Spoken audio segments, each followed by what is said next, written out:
second. Madam Clerk? Willie McGee, Aye. Paul Choate, Aye. Diane Hammond, Aye. Judy Ward, Aye. and Alva Vartinian. Aye. And although we still have it on the agenda, I believe the accounts payable clerk sent you all the review of the bills that have been paid. Unfinished business. Councilman McGee, put you down to do an update on the diversity training. Yes. Hey, thank you, Mayor. Yes, sir. We met, it would be week before last. Myself, the Mayor, Robert Edmonds, Public Works Director, Father Eddie, Reverend Hagler, and Reverend Charles. We decided that it would probably be best trying to come up with a RFQ, RFP, either one. So, but we wanted the input to kind of wait a little bit to after the elections. Well, maybe we can get more input from those who have got elected or re-elected, so we could all kind of have an input on which way we go with this thing. Just didn't want to feel like one person who's kind of want to give input, let everyone have input. So we got a good feedback from everyone that was there. I think we headed in the right direction. Mr. Edmonds, we're going to try to get a RFP together, maybe show everyone, and then if anybody will have any comments or want to tweak some stuff, we just want to try to make sure that we're all on the same page. Mm-hmm. And I think it should be commended that Father Eddie, Reverend Charles, and Reverend Hagler all came saying that they would do it free of charge for the city. They just wanted to be able to help. So I think that's commendable. So I'm sure the new administration will move forward with that and benefit the city, not only the employees, but the city as a whole. Right, so hopefully we'll be able to start trying to have more of a cohesive back and forth, either input from everyone. We've got some ideas, just want to have some input. All right. Thank you, Mayor. Thank you. New business. Ms. Hardy, we'll try it again. And again, this is Katie Hardy. She's with the Southwest Planning, and she has some information she'd like to share with us. Thank you so much, and I do apologize. Oh, that's okay. So my name's Katie Hardy. I work for Southwest Planning and Development. I'm the resiliency coordinator there. And we have partnered with Union County in order to write the hazard mitigation plan for Union County. Hazard mitigation plans are a standard plan written and verified by the Arkansas Department of Emergency Management and FEMA. And so they're required in order to qualify for federal hazard mitigation funds. Projects that come out of that funding source are things like community safe rooms, flooding projects such as rain gardens, which redirect the flow of floodwater away from structures and roads, bridge retrofits, dam retrofits to prevent the failure of dams, and things like that. This plan covers natural hazards only, so things like a chemical spill are considered man-made. This plan does not cover that. It covers hazards such as tornado, earthquake, dam failure, winter storms. I'm trying to make sure I don't lose anything. Wildfire and tornado, if I didn't say that already, and drought. And there are 4 main sections to this plan. The first one is basically just an outline of the planning area, the geographic area that it covers, and it gives an example of an adoption document, which will come after we send the plan to the Arkansas Department of Emergency Management. They approve it or send it back to us with edits that they want us to make. Once they approve of the plan, they send it to FEMA for the same process. And then once it is fully approved by the state and by FEMA, then I will come back to you and you will sign an adoption document, meaning you agree with the plan, and once you sign that document, you are then covered by the plan for 5 years. This plan has to be renewed and updated every 5 years. Part of the plan you'll see in Section 1 is also the plan maintenance process, which means that you're agreeing to look at this plan once a year to see what progress has been made on any mitigation actions, and what projects you want to start tackling next. The third section of the plan, the second part of the plan, outlines some of the hazards that are covered. The third part of the plan is the capabilities assessment, which looks at what resources do you currently have that you can utilize. It also tells FEMA what you do not have. So anything that is left out, they lets them know that you don't currently have that resource. And then it gives a risk assessment for the hazards that are covered within the plan. For the risk assessment, we take data all the way back to 1950 to 2021. We create a spreadsheet looking at each documented occurrence of each hazard, and through that we create a probability percentage that tells us how likely it is to happen in the future. And then section 4 is that are those mitigation actions. A mitigation action is a strategy. So it's looking at what do you have, what do you need, and what projects are we going to tackle in order to further reduce the risk to life and property due to natural hazards. And that's what mitigation is at its baseline, is the reduction or elimination of risk to property and life or injury. And those mitigation actions are your roadmap for the next 5 years. That's what you come back every year and you look at, and you say, what progress have we made on those projects or mitigation actions, and where do we want to look moving forward in the next year? So we've been doing this for about a year, 2 years. My predecessor started this before me. I started in January, so I've kind of picked up where she left off. We are towards the end of the drafting process. We're looking forward to submitting this document to the state at the end of November. So it's coming up really quickly. I welcome any feedback, any questions, all the way up until November 28th, and then we start compiling the document as a whole to get ready to send to the state. And that's about it. Do you have any questions? I do. You do? Yeah. So, what are some examples in which this plan helps us out? Like I know you said in case of emergency, but can you give us like some examples in other places that it's helped out, or just to give us a visual of what it's about for the community? Yes. So mitigation is pre-hazard. So it's actually before the threat of any natural hazard. So let's say there's a tornado. So you don't apply for these funds after the tornado. That's considered like the recovery phase of emergency management or response. This is before there's even a threat. So this is kind of telling us what threats do we have and what weaknesses do we have as a county. So let's say there are no tornado shelters in the county. Most communities have them, but let's say we didn't have any. So we could look at the map of your county and say, where are we going to want to place shelters? And FEMA requires them to, in order to apply for a grant for a community shelter, they have to be within a 3-mile radius of a large population of people, so that that's what they consider walkable, in case there's walkable or drivable in an emergency. And so we would look at the clusters of population within the county, and we would apply for federal funds to fund that community shelter, so that there is a safe place to go for the population. If you don't have one in your home, or you don't have a safe place in your home to go if there's a tornado. There's other things like, let's say the courthouse is at the bottom of a hill.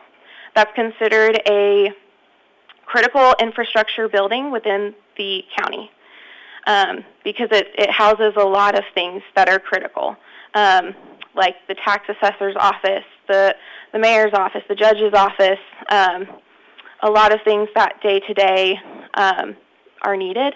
And so let's say you had one at the bottom of a hill and you knew every time it rains it was going to flood, either in the basement or in the main office area or the lobby.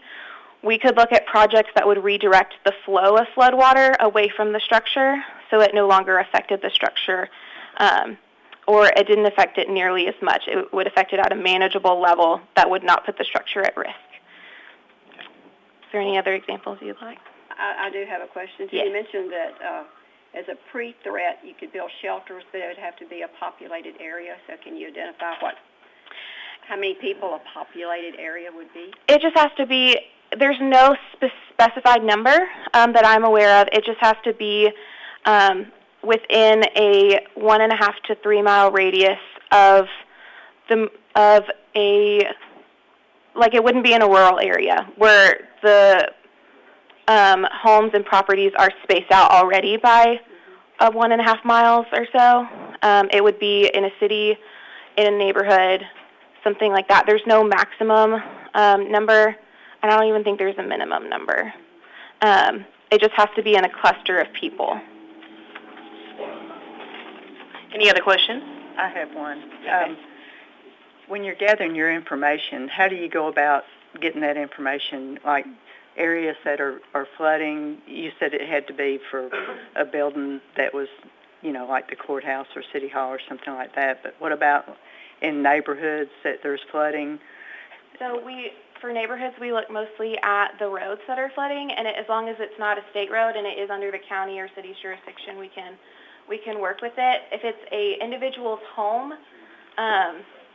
we look at other grant funding sources, or we offer things that are really easy to do for the homeowner that we wouldn't necessarily need to apply for funds for, that we could help, or the city could help educate citizens on things like a rain garden.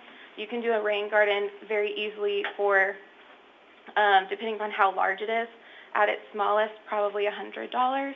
I wouldn't quote me on the actual, because supplies ebb and flow with the economy. But as far as roads and things, we work on drainage ditches, and that can come out of mitigation funding, culverts, and that can come out of mitigation funding. So even if it's in a neighborhood and maybe not necessarily around a critical infrastructure building, we still work on those. So part of what we do to gather that information is we assembled a planning team of mayors in the county. There's usually someone from the sheriff's department, EMS. There's usually school superintendents in that planning committee, and I have met with them at least once, and my predecessor met with them several times in order to gather information. And what we do is we sit down and we ask, like EMS, where are the roads that you have a hard time going down when it rains? Where are the houses that you can't get to when there is a hazard of X, Y, and Z? And then we look at those areas and we look at, can we put a drainage ditch there? Is it a gravel road? Like, is there a way that we can find funding to pave it? That kind of thing. As far as the actual data, the numbers, we look at the National Weather Service to get the numbers that compile the Excel sheet of previous events, and the National Weather Service pulls from a few different federal databases in order to also gather that information. So the areas that y'all researched and see that there's a need for that, is that in this report here, or? They are not. They are specified as far as there is a place that lists roads in the county, and there is a place for under each hazard that will show the city as, like for wildfire, there's a wildfire map, and you'll see a screenshot of the priority or the risk factor. The report that you have in front of you is a partial, because the plan it's like 120 to 200 pages. Well, I don't know why we didn't get that. Oh, mostly because most people don't read it, but I can email you the document in full. We're not trying to hide anything. Oh, I'm just teasing you. Okay. And so, but yeah. Usually don't get read. So it may not be, if there's ever a part, and you're like, this isn't covered in the plan as far as like, I know this city that floods and I know this city that floods, please email me and let me know. Okay. Because we will include that under the flooding portion of the plan. we try to get that information, as much as possible, and yes. Did that Okay. answer your question? You did, thank Okay. you. Any other questions? Thank you so much, Ms. Hardy. We appreciate you. Next on our agenda, El Dorado Works Board recommendation, and it's Sarah and Andre, not an appointee. Thank y'all so much. We're a team. Right. So I'm Sarah, I'm Andre. and the El Dorado Works Commission met on November the 1st, 2022.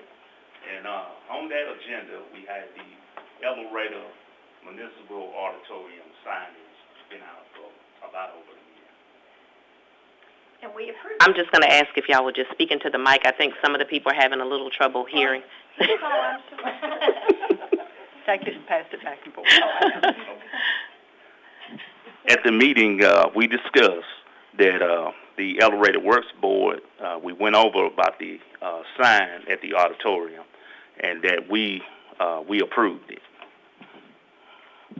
And Robert Evans was presented all the information to us, and the sign has been broken for over a year. I like the way y'all are tag team.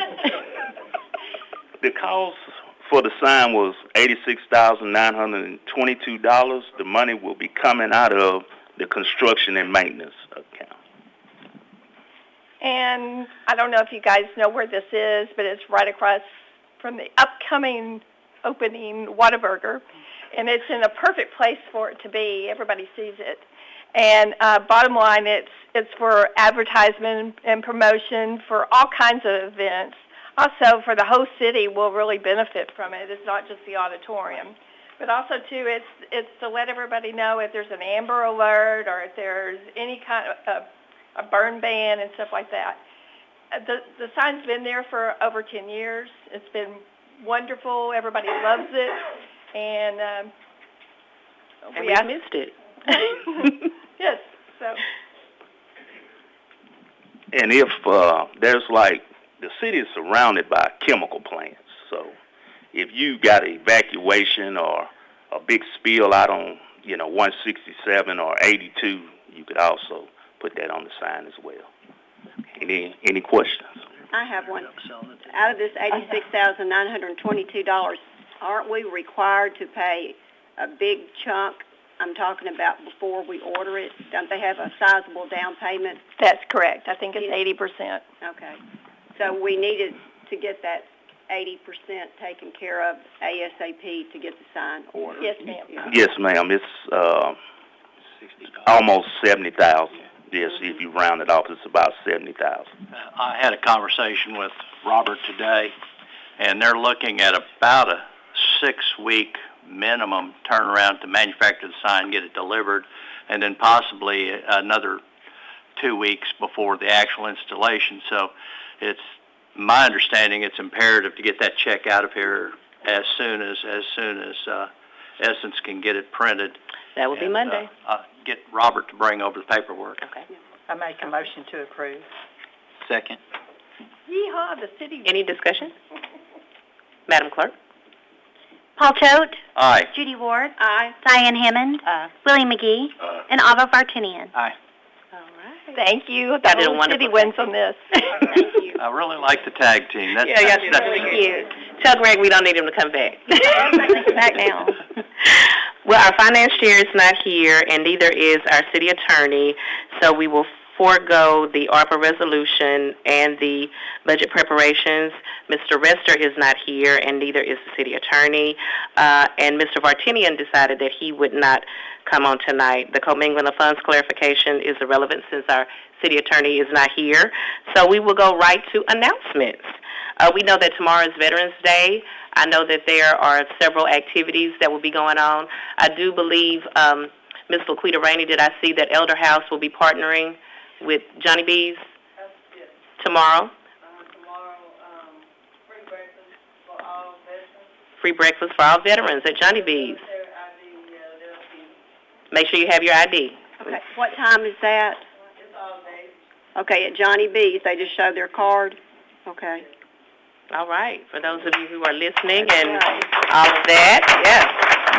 Thank you. I believe we have a few veterans in the crowd. Would it be possible for them to stand, and let's give them a round of applause? Awesome. Yes. We thank you so much for your service. Thank you so much. I have a question. Okay. I had a person to send me a text message before the meeting and said there was an 11 o'clock program, a presentation for the veterans downtown tomorrow. Does anyone know of that? That was the first I'd heard of it. Yeah, it's at 11 at the courthouse. 11 o'clock at the courthouse. Okay. So if everybody would know that, there will be a program to honor the veterans I at thought 11 the o'clock gentleman might tomorrow. be here, that he was here last month, and he was asking about that, but he's not here tonight. Oh, okay. So 11, Okay. 11. So yeah, be in attendance. The candlelight vigil for Aisha Jackson will be Sunday, November the 13th, at the Boys and Girls Club. Did anybody want to share any more information about that? You want to? Okay. Community comes out to support, takes everybody. A lot of people still doesn't, still when we're To the putting mic. out flyers. Just come to the mic. Okay. When we are putting out flyers, a lot of majority of the community still doesn't realize that she is even missing. And I just have I just want to say a couple of things real quick, because I think it's important to mention their names. We actually have 5 missing women in Union County that just evaporated. The one, actually, Catherine Vasay, V-A-S-A-Y, 1979. Tawana Dorado was 1989. She was 16 years old. 2002 was a Minnie Taylor. She went missing from the Easy Mart. 2003, she goes by Miss Gail. It's Jacqueline Robinson, but she goes by Gail. 2003 from Jean's Liquor, and then Aisha Jackson in 2020. It's hard to get the community to come forward whenever her missing date, last seen, was October 31st, but everything being reported says November 4th. That was the day she was reported missing, not the day that she vanished. Nobody's heard or seen from her October 31st. We also have 3 unidentified bodies in Union County. 2 of them are female from 94. 1 of them is a male from 2003. Every nonprofit I've spoken with says that number is high for this population. I mean, even though we don't see it, we hope we never have to hear it. It's happened here, and it's going to take the community to bring the awareness, bring them home. Right. So the 13th, Boys and Girls Club parking lot, 6 p.m. November 13th, 6 o'clock parking lot. You'll see the stage. Karen had gotten a stage, so y'all see that there, and we just hope everybody comes out. The family really needs it. Right. Hope it's y'all do too. Thank you. Thank you. Thank you so much. We know that Thanksgiving is Thursday, November the 24th.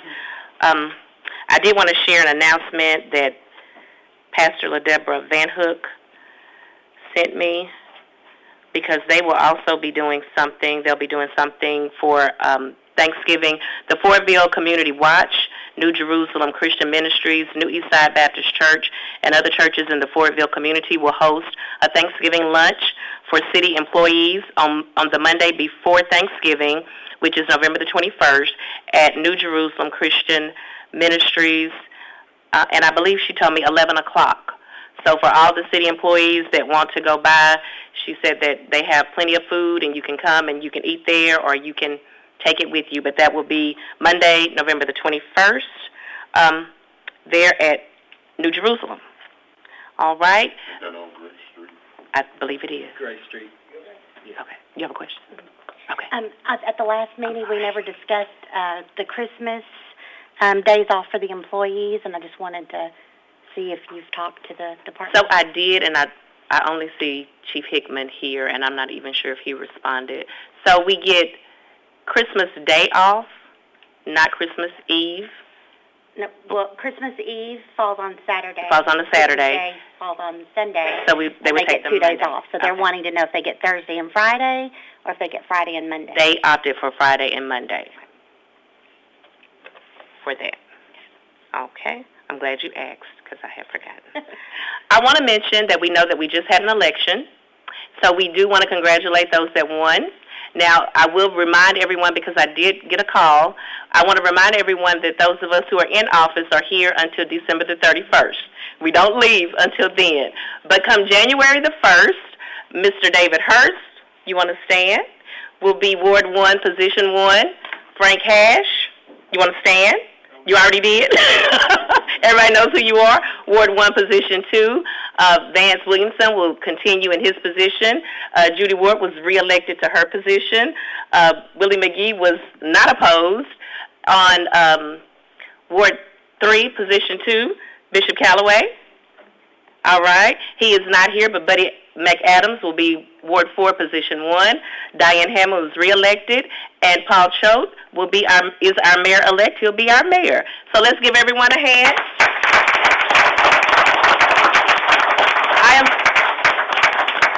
I'm so sorry. Heather will continue in her position, and Robert Rushing will be our city attorney. You want to stand? So congratulations to all of you. If there are no other announcements, you do?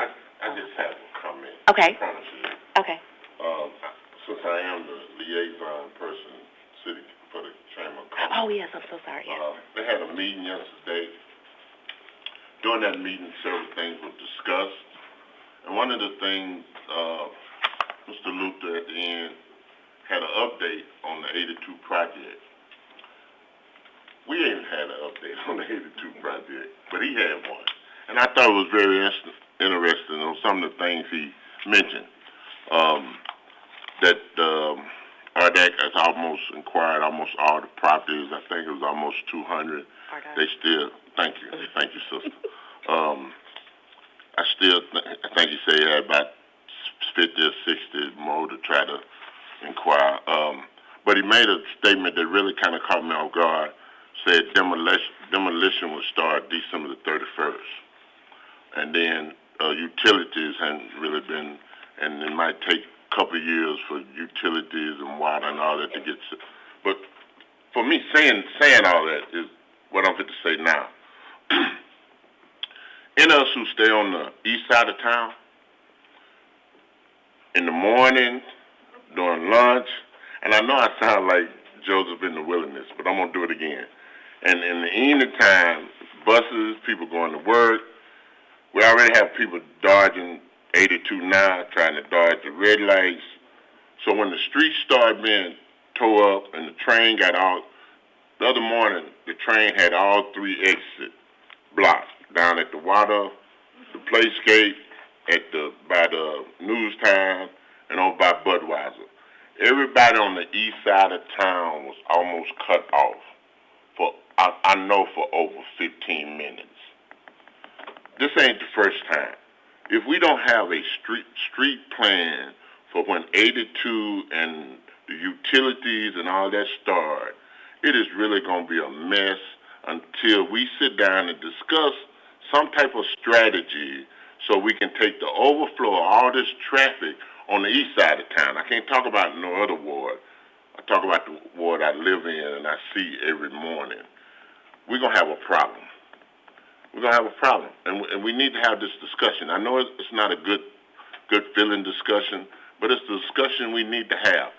Those who have influence, or maybe with some of these entities I'm talking about, maybe you can make them understand that it's people going to be trying to get their kids to school, going to be trying to get to work, going to be trying to do other things that they're supposed to do, and that we're going to have a traffic problem unless we plan and try to sit down and have a strategic plan. Strategic, that's it. All right. And I just want to say that. Thank y'all for listening. Thank you. And it will also affect Ward 2 on the west side of town with West Hillsborough, so it's going to be Ward 3 and Ward 2. Yep. So discussions will start, I'm sure. Any other announcements? Vance isn't here. Motion adjourned. Oh, I'm sorry. Alexis, I didn't see you. You got to stand up. I just want to remind you that the holiday lighting ceremony is a week from today, on November 17th, downtown, starting at 5:30. Thank you. Any other announcements from the floor? Oh, yeah. The symphony has You want to, their okay, you want to stand up? holiday event. It starts on December the 3rd. We're going to have Santa come to visit, and we have like 5 or 6 high school choirs that are going to come and join us. Call Rejoice. Please come and see us. It's going to be a lot of fun. It's December the 3rd at the Municipal Auditorium at 7 o'clock. And tickets are available. I think, And tickets are available. You can get them online and you can call us. And there's pay cards. We'll come right there if you want to grab them. Joanna? While we're at it. Saturday night opens, the 19th of November and will run through January 2nd, and we hope to see you all ice skating this year. Thank you. All right. Anybody else? Motion adjourned? All right. I've got that on my calendar now for a while. Hey, Tim. You've been listening to live coverage of the El Dorado City Council meeting from El Dorado, Arkansas. The City Council meets every second Thursday of each month. That concludes tonight's broadcast. If you missed any of the meeting, you can listen online to the broadcast of the entire meeting tomorrow on accessarkla.com. This has been a service and production of New Walmart Broadcasting. Have a great night, El Dorado. We now return to our regular programming on 1400 AM and 94.3 FM, KELD, El Dorado.